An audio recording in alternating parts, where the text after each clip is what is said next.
COMT is another genetic disposition I work a lot with, and those are our ADHD and ADD clients. They're so fun.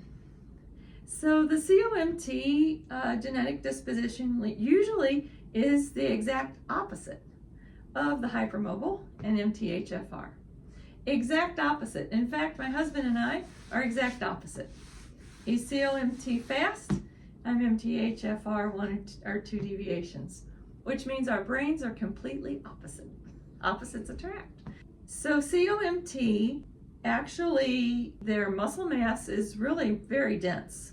They can do very well with heavy workouts. These are people who usually do real well with the like HIIT workouts. Yeah.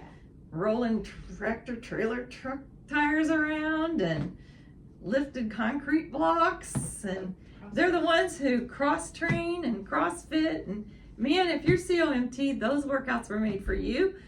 They do really good in the military. COMT, fast, really good in the military. Man, they can scan their environment really fast, really quick. Shoot, shoot, shoot, shoot. Sometimes I hate to go shopping for something with my husband because I'm MTHFR. I want to take my time and enjoy the experience. So let's say I'm going to go shopping for a dress or something, right? So I'm going to go in there. I just want to peruse around and take my time. We walk in the door. Man, in 2 minutes, he's scanned every freaking rack and color, and he's already got a dress picked out. Here, this one look great on you. And he's right. But it's like he just took my whole shopping experience away from me. Because he can scan that quick. So, COMT and fascia. This is the problem with COMT and fascia is they're so dense. The muscle mass is so dense. And the brain just doesn't stop. It just doesn't stop. It just keeps going and going and going and going. And they don't know how to stop. So what we have to do is, number one, teach the belly breathing so that they can learn that 99.9% of their actions are simply habit actions. And they have to learn to pause their habit actions so they can actually give themselves a chance to think. And I know that seems a little crazy, but their cortisol kind of rules them. And they're a little addicted to cortisol. They kind of suffer from cortisol addiction. And that's because they burn dopamine so quick that they look for another stimulus because their dopamine burns so quick. And when they're not, as soon as their dopamine it burns off, if they don't keep stimulating their dopamine, they're gonna fall asleep. So they're either on or off. There's no in between. Their fascia is usually very stressed. So they can really benefit from myofascial release, number one, just to give their brain a break, like a real break, because their brain is always on. So the myofascial work is really nice just to give their brain a break. Now here's the real nice thing. COMT does not have to worry about if they're getting sustained pressure fascial release or if they're getting inflammatory fascial release, because their body actually adapts very well to inflammatory fascial release. So you don't have to ask your practitioner, what kind of fascial release am I getting? It doesn't matter. You're going to respond really good to even that deep digging around fascial release is going to be great. So COMT responds very good to fascial release. It really gives the brain a break. It helps break the cortisol addiction, because there is an addiction to cortisol there, whether the person wants to admit it or not. But a big challenge is hydration.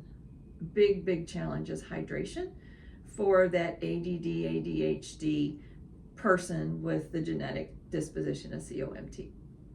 So hydration's a really big issue. So really try to hydrate as much as possible. When it comes to hydration for anyone in fascia, I personally struggle. When people tell me, oh, go drink water, I'm like, oh yeah, I hate to drink water. It's really easy to say, isn't it? I hate it when they tell me to go drink water after a massage. I hate it. I know I have to do it, but I just like, why don't you just like stab me with a fork instead of say, go drink water? But there are some tricks. There are some things you can do to make it a little easier. And as far as fascia is concerned, citrus water is really one of the best.